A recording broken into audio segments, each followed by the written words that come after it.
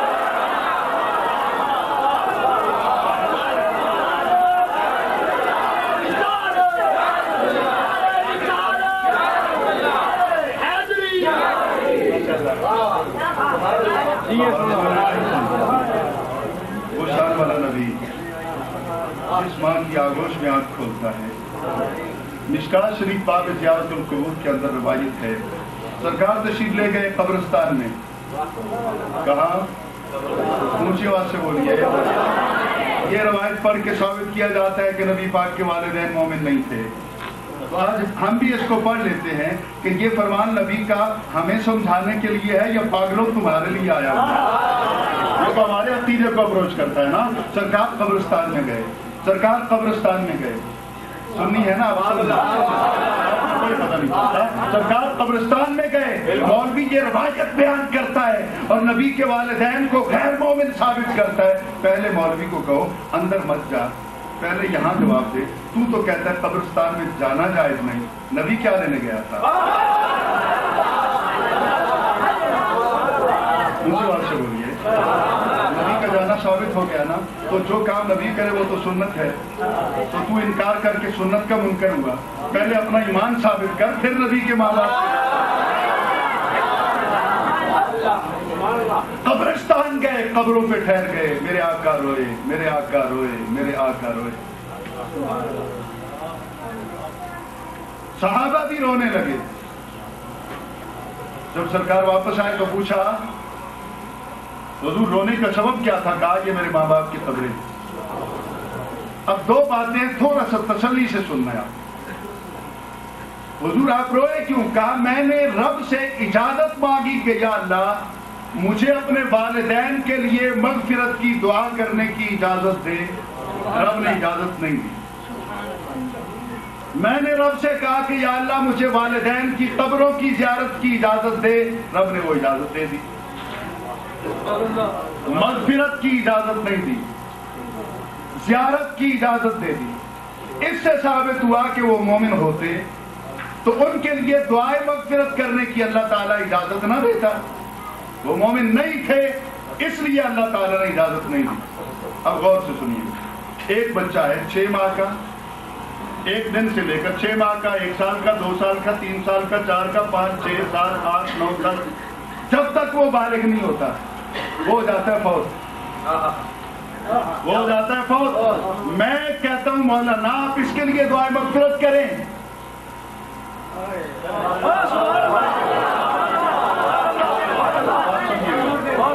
آپ